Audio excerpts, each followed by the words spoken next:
না ওইটা? দুইটাই তো সুন্দর মনে হইতেছে। এইটা একটু বেশি সুন্দর, এইটা নাও। কিন্তু আমার তো ওইটা পছন্দ হইছে। ওইটা তোমার ভালো লাগে নাই?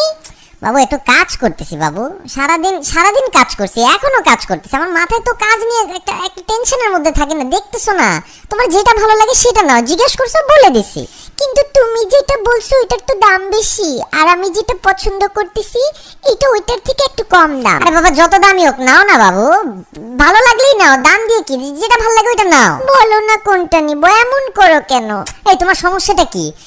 2 দিন আগে জিজ্ঞেস করলে দেশি মুরগি কিনবো না ফার্মের মুরগি। তোমারে বললাম ভাই তুমি ফার্মের মুরগি কিনো, তুমি গিয়ে কিনে আনলা 4টা দেশি মুরগি 4টা ফার্মের মুরগি। ইচ্ছাটা তো তোমারই পূরণ হইলো তাই না? তারপর জিজ্ঞেস করলা লাল শাক কিনবো না পালং শাক কিনবো। ভয়ের চোটে কোনো কথাই বলি নাই, কিনে আনলা লাল শাক। যদি বলতাম পালং শাক তাহলে দুইটাই কিনে আনতা। আজকে আবার শুরু করলা শাড়ি নিয়ে, পাইছোটা কি আমারে তুমি? ও মা, একটা শাড়ি কিনবো তোমার জন্য, সাজবো তোমার জন্য, একটু সুন্দর হব, একটা পয়লা বৈশাখের একটা ফিলিংস আছে না, একটা ঝাঁকানাকা আছে না, সেটাও কি জিজ্ঞেস করলে দোষ? কথা তো একটা শাড়ি পর্যন্ত লিমিট থাকতেছে না। আমি কি তোমারে কোনোদিন জিজ্ঞেসি জান কোন জিন্স পরবো, কালো না নীল? জান কোন টি শার্ট পরবো, হাফাতা না ফুলাতা? জান কোন জুতা পরবো, এইটা পরবো না ওইটা পরবো? জিজ্ঞেসি তোমারে কোনোদিন? ভালোবাসি দেখেই তো জিজ্ঞেস করি তোমাকে, এমন করো কেন? জান জিজ্ঞেস করার তো একটা লিমিট থাকে জান। তুমি তো এই লিমিটের গোষ্ঠী উদ্ধার করে ফেলছো।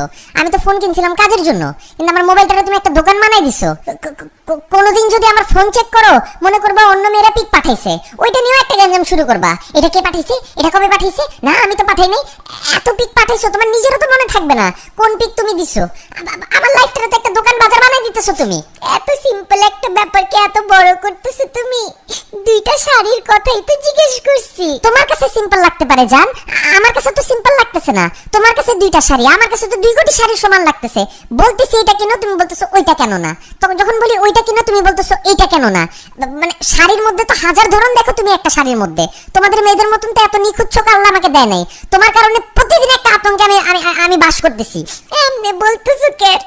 আমি কি এতই খারাপ? তোমার জন্যই তো সাজি। কিসের এত আতঙ্ক? কিসের আতঙ্ক মানে?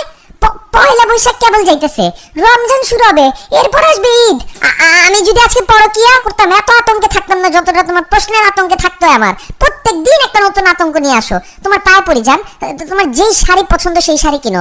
তুমি কলা পাতা প্যাঁচাও যদি পরো আমার কাছে ওইটাও সুন্দর লাগবে।